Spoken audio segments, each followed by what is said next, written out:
Hello, Assalamualaikum. Saya Mujib Tahir Maula Muhammad Yunus. Hari ini saya akan membentangkan topik 6, iaitu tajuk Global Supply Chain and Internet dengan Business Value of Supply Chain Management System.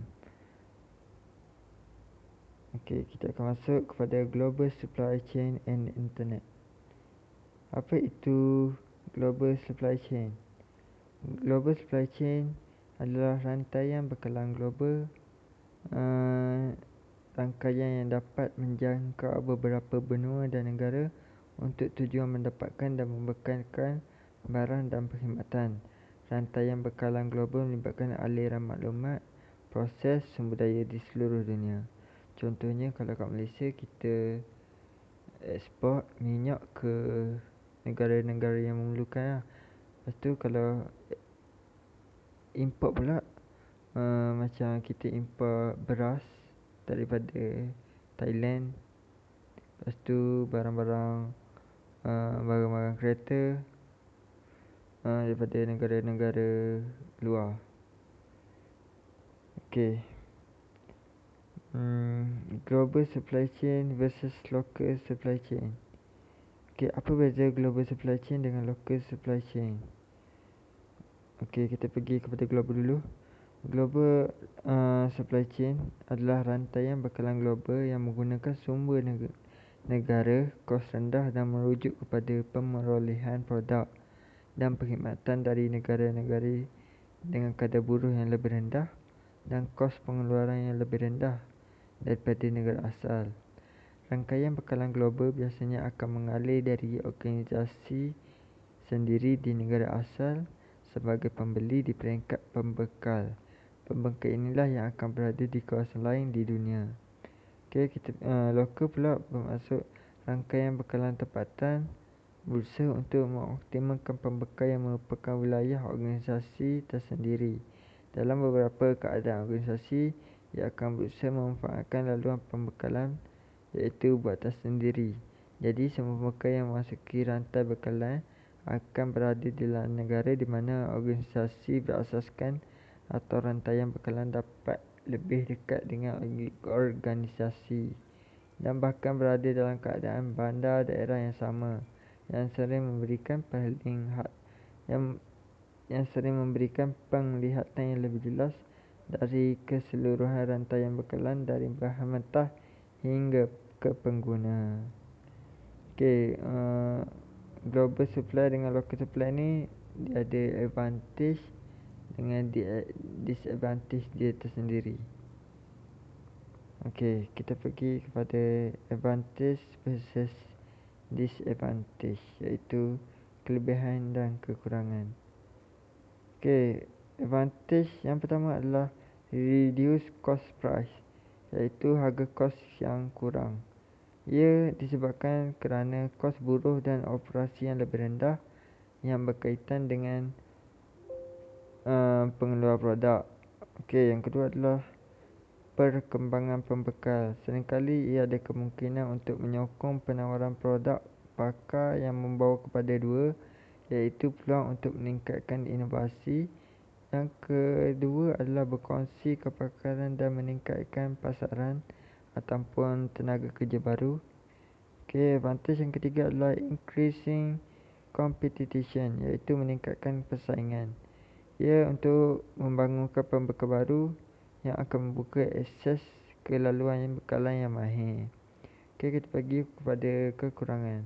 Kekurangan yang pertama adalah mengambil masa yang lama. Walaupun masa pengeluaran boleh menjadi cepat, masa memimpin seringkali lebih lama kerana barang memerlukan penghantaran yang dapat menambah masa. Ini bermaksud perancangan ke depan boleh menjadi suatu cabaran. Okey, yang kedua adalah cabaran dalam komunikasi. Kerana ia perlu dipertimbangkan dengan teliti terminologi dan jenis kaedah komunikasi yang digunakan untuk berinteraksi dengan pembekal global untuk memastikan maklumat ditafsir dengan betul. Okey, yang terakhir sekali adalah kehilangan kawalan. Oleh disebabkan kerana jarak dalam hubungan kerja, Ya, dia sukar untuk menguruskan komunikasi dan mengawasi aspek teknikal proses pengeluaran. Masalah kualiti juga boleh menjadi kompleks untuk dikendalikan. Okay. What is the role of internet in global supply chain? Apa peranan internet dalam global supply chain? Yang pertama adalah perolehan. Internet mengurangkan kos pembelian dengan memberi rakan kongsi rantaian bekalan akses cepat ke maklumat mengenai sumber, ketersediaan, harga dan data teknikal. Anggota rantaian bekalan mesti bekerjasama dalam menyediakan maklumat ini dalam talian, mungkin dalam folder selamat yang hanya dapat diakses oleh pemegang akaun yang merupakan rakan rantaian bekalan.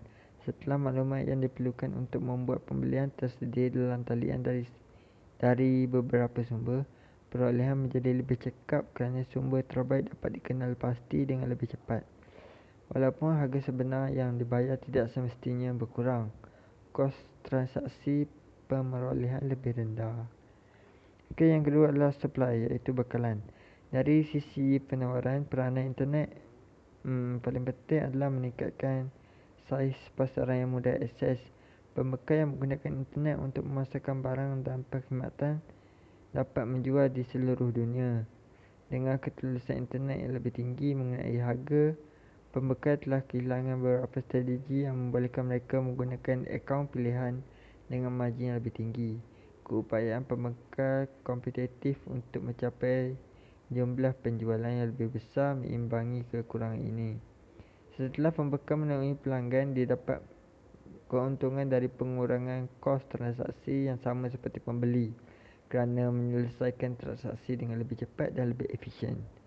Okey, kita pergi kepada direct transaction, iaitu urus niaga langsung. Untuk rantaian bekalan secara umum, peranan internet mengurangkan kuasa perantara. Pembekal dapat menawarkan produk dan perkhidmatan mereka secara langsung kepada pelanggan, dan pembeli dapat mencari apa yang mereka perlukan secara langsung dari pihak luar. Okey, kita pergi kepada collaboration. Yang terakhir sekali, walaupun pengurusan rantaian bekalan melalui internet yang pada tahap awal mungkin ada integrasi fungsi penawaran dan perolehan yang lebih dekat, pembekal berminat untuk memiliki jumlah penjualan yang tinggi dan dapat diramal, sementara pembeli mencari sumber kos rendah yang boleh dipercayai.